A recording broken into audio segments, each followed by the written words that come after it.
대한민국이 드디어 끝을 냈습니다. 최초의 국산 초음속 전투기 KF-21 보람의 6번째 시제기까지 초도 비행에 성공시키면서 모든 시제기의 비행에 성공했습니다. 심지어 이번 CJ-6호기는 CJ-4호기와 함께 단 2대뿐인 복자형 기체였습니다. 복자형 전투기는 동체 외부 형상부터 내부 배선과 부품 위치까지 싹 다 갈아엎어야 하므로 당연히 설계 난이도도 상당히 높은데요. 대한민국은 이걸 단 한 번의 실패도 없이 해냈습니다. 즉, 다시 말해 전투기 개량 능력을 입증한 것이나 마찬가지입니다. 이것이 전 세계 방산 시장에 미치는 여파는 상상 이상인데요. 그런데 재밌는 점은 대한민국과 KF-21의 기술력이 국제무대에서 인정받기 시작하자 이제 아차 싶었는지 부랴부랴 줄 좀 대보려는 나라가 있다는 것입니다. 그래서 준비했습니다. 오늘은 KF-21 CJ-6호기 초도 비행의 여파에 대해 알려드리겠습니다.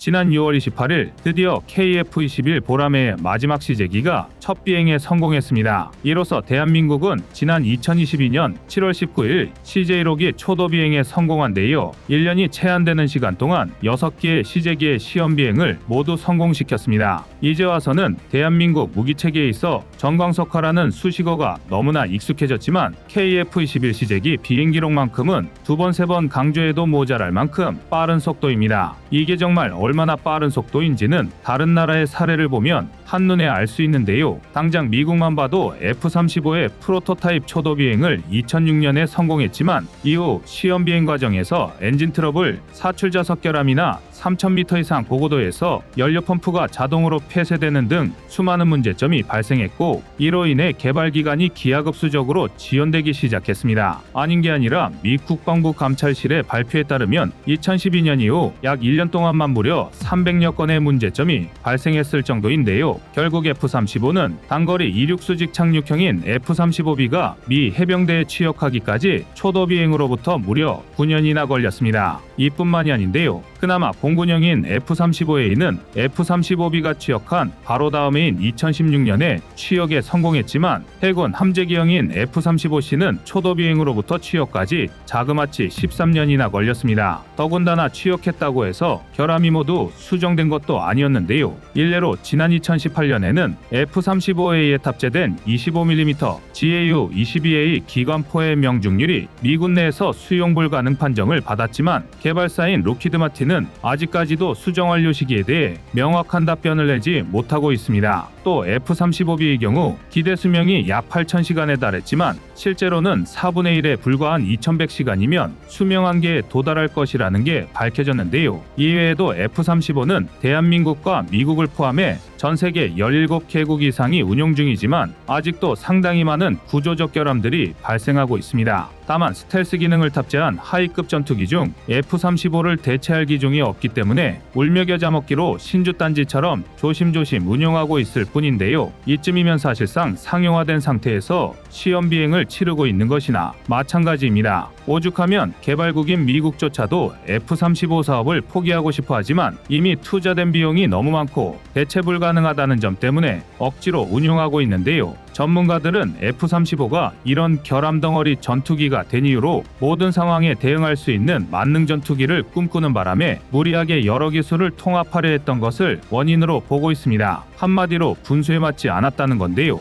그러나 알고 보면 F-35가 유독 특이한 경우 중 하나이긴 해도 일반적으로 전투기 개발 과정에서 이 정도 결함과 시간이 걸리는 건 예산일입니다. 따지고 보면 시험 비행이라는 것 자체가 비행 과정에서 전투기의 결함을 찾고 A사 레이더, 무장분리, 기총사격, 조종석 사출 등 다양한 성능과 돌발 상황을 말 그대로 시험해보는 과정인데요. KF-21의 라이벌로 평가받는 프랑스 다소 라팔도 분명 훌륭한 전투기지만 1991년 초도 비행 이후 2001년 취역하기까지 무려 10년이나 걸렸습니다. 심지어 1986년 초도 비행에 성공한 기술 실증용 라팔 ACX를 기준으로 하면 15년이나 걸린 셈인데요. 당연히 이 과정에서 다수의 결함이 발생했고 수많은 시행착오가 있었습니다. 이처럼 전 세계 전투기 개발사를 뒤져보다 보면 오히려 초음속 비행, 무장분리 시험 등 매 굵직한 시험 비행 때마다 모두 성공한 대한민국과 KF-21이 특이한 경우라는 걸 알 수 있는데요. 더군다나 대한민국은 지난 5월 15일 잠정전투용 적합 판정까지 전투기까지 획득하면서 2024년 양산까지 내다보고 있습니다. 초도 비행에서부터 고작 2년 만에 양산 절차에 돌입하는 건데요. 이러니 전 세계 군사 전문가와 관계자들이 혀를 내두를 수밖에 없는 것입니다. 게다가 내년 전반기 양산 계약을 체결하면 빠르면 2025년, 늦어도 2026년 후반기면 KF-21 120대 전력화가 시작될 것입니다. 정말 엄청난 속도인데요. 물론 긍정적인 반응만 나오고 있는 건 아닙니다. 일각에서는 빨라도 너무 빠른 개발 속도 때문에 첫 국산 전투기라고 결함까지 얼렁뚱땅 넘어가려는 것 아니냐는 주장이 제기되었습니다. 그러나 우리 군의 IOC는 전국민적 관심사인 국산 무기 체계일수록 더 깐깐하기로 정평이 나 있는 데다 당장 잠정 전투용 적합 판정을 받는다는 것 자체가 절대 만만한 게 아닙니다. 우리 군의 잠정 전투용 적합 판정을 통과하려면 단순히 서류 몇 장 제출하는 것으로 끝나는 게 아닌데요. KF-21의 경우에는 최소 2년에 걸친 무수한 지상시험과 약 200회의 비행시험을 통해 전투기의 속도, 전투행동 반경, 이착륙거리 등 군이 요구한 260개 이상의 항목을 모두 만족시켜야 합니다. 문자 그대로 최소한 유사시 잠정적으로 전투에 투입할 수 있을 만큼의 성능은 확보해야 하는데요. 여기서 끝이 아닙니다. KF-21이 양산적 합판정까지 받으려면 초음속 비행은 물론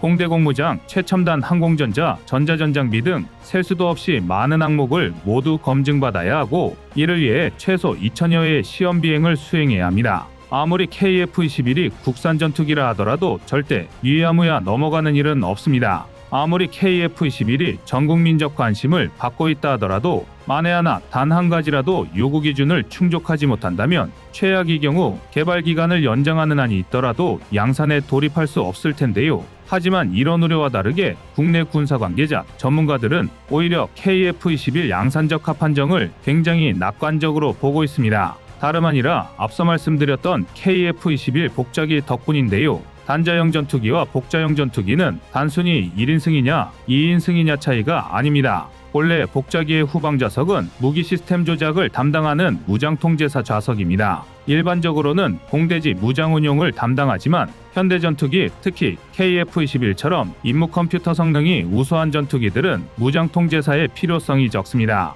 그럼에도 불구하고 KF-21 복자형을 개발한 건 두 가지 이유 때문인데요. 바로 전자전기와 6세대 기계량의 시작점인 멈티 운용 때문입니다. 아무리 현대 전투기라 하더라도 파일럿이 기체 조종과 전자전수행 혹은 무인기 운용까지 담당하는 데는 무리가 있고 이를 지원하기 위한 목적의 무장통제사가 탑승하기 위해선 복자형 KF-21이 필수적이었던 건데요. 다시 말해 KF-21 복자형은 외견상의 동체 구조부터 내부 배선, 부품 위치까지 단자형과 전혀 다른 제2의 기체입니다. 극단적으로 말하면 이름만 같은 두 기체를 동시에 개발하고 테스트하고 있는 것과 마찬가지인데요. 이게 가능하려면 우선 기체의 설계와 구조를 완전히 새롭게 바꿀 정도의 기술력이 필요합니다. 그리고 이는 곧 혹여나 비행시험 과정에서 어떤 치명적인 문제가 발생하더라도 대한민국은 이에 맞춰 설계 구조를 변경할 수 있을 만큼의 기술력을 보유했다는 말인데요. 이러니 전문가들 사이에서 양산적 합판정이 계획보다 빨라지면 빨라졌지 늦어지지는 않을 것이라는 추측이 나오는 이유입니다. 이미 잠정 전투용 적합판정까지 기존 계획보다 6개월이나 앞당긴 마당에 양산 또한 기존 계획보다 빨라질 가능성이 높은데요. 하지만 KF-21 덕분에 모두가 행복한 건 아닙니다. KF-21에 지나칠 정도로 빠른 개발 속도 때문에 발등에 불이 떨어진 나라가 하나 있는데요. 그렇습니다. 바로 인도네시아입니다. KF-21 분담금 미납 문제로 대한민국과 계속해서 부딪혀온 인니는 KF-21 시제기가 초도 비행에 성공할 때마다 그야말로 수명이 깎여나가고 있습니다. 당연히 이도저도 아닌 물건이 나올 줄 알고 간을 보고 있었는데 인니 예상보다 KF-21의 성능이 너무나 월등했기 때문인데요. 게다가 엎친 데 덮친 격으로 KF-21이 전세계 방산시장의 핫이슈로 떠오른 것도 모자라 폴란드에서 먼저 같이 한번 개발해보자며 사업에 뛰어드는 바람에 인니의 자리가 위태로워졌습니다. 결국 인니는 지난 6월 16일 이제야 분담금 최종 협상을 좀 해보자며 그동안 분담금이 연체된 건 코로나19 탓이라고 핑계를 대기 시작했는데요. 물론 말도 안 되는 변명입니다. 인니는 대한민국에 분담금 낼 돈이 없다고 찡찡대면서도 뒤로는 프랑스와 라팔 42대 도입 계약을 체결했고 심지어 그것도 모자라 라팔 도입까지의 전력 공백을 메우겠다며 최근 카타르로부터 중고 미라주 2005 전투기 12대를 추가 구매했습니다. 여기에만 무려 9,375억 원이 넘게 투입되었는데요. 지금 인니에 없는 건 예산이 아니라 분담금을 갚을 마음입니다. 그런데 이런 상황에 대한민국이 KF-21 CJ6호기까지 초도 비행에 성공시켜버리자 인니의 상황이 급해졌는데요. 예상보다 개발 기간이 너무 빨라서 이러다 정말 KF-21 공동생산국 지위를 빼앗기게 될 상황이 된 것입니다. 결국 발등에 불이 떨어진 인니는 프라보어 수비안토 국방부 장관의 입을 빌려 KF-21 분담금 지급 약속은 반드시 이행될 것이라고 또 설레발치기 시작했는데요. 수비안토 장관은 지지율 1, 2위를 다투는 유력 차기 대선 후보인 만큼 상당히 무게감 있는 발언이긴 합니다. 그러나 정작 수비안토 장관은 국내 언론이 인도네시아 내년도 국방 예산에 분담금이 편성됐냐는 질문을 던지자 중요한 것은 약속을 이행하겠다는 우리의 마음 따위에 어이없는 대답만 늘어놓았는데요. 인니는 대한민국이 제풀에 지쳐 핵심 기술을 이전해 줄 테니 제발 분담금 좀 갚아달라고 할 때까지 차일피일 분담금 납부를 미룰 속셈입니다. 그도 그럴 게 인니에 갚아야 할 남은 분담금은 기껏해야 8천억 원이 조금 넘습니다. 물론 절대 적은 돈은 아니지만 국가 단위로 봤을 때 절대 큰 금액도 아닌데요. 인니는 그저 눈에 뻔히 보이는 얕은 술수로 대한민국을 호구 잡고 싶은 것입니다. 다행히 대한민국도 아쉬울 건 하나도 없습니다. KF-21은 전세계 방산 시장에서 가장 주목받는 슈퍼스타입니다. FA-50 도입국을 중심으로 많은 나라들이 관심을 보이는 만큼 양산 전망도 대단히 밝습니다. 게다가 폴란드까지 사업 참여를 희망하고 있어 우리가 인니에 휘둘릴 필요는 하나도 없는데요. 그저 부디 대한민국이 그럴듯한 명분을 잡아 하루빨리 인니를 손절할 수 있기만을 바라겠습니다. 이상 꺼리튜브였습니다. 안녕하세요, 꺼리튜브입니다. 그동안 보내주신 사랑과 응원으로 1편 출간에 이어 이번에 꺼리튜브의 새로운 신작 세상에 밝혀지지 않은 현대무기 비하를 출간했습니다. 내용이 어려워 쉽게 다가서지 못했던 군사무기 이야기를 남녀노소 누구나 편하게 이해할 수 있도록 모아봤는데요. 그 누구도 알 수 없던 현대무기 비하의 숨겨진 이야기를 이제 온라인 서점이나 가까운 서점에서 만나볼 수 있습니다. 또 전문적인 군사무기 이야기를 알고 싶다면 꺼리튜브 1편인 대한민국 육해공 군사무기도 준비되어 있습니다.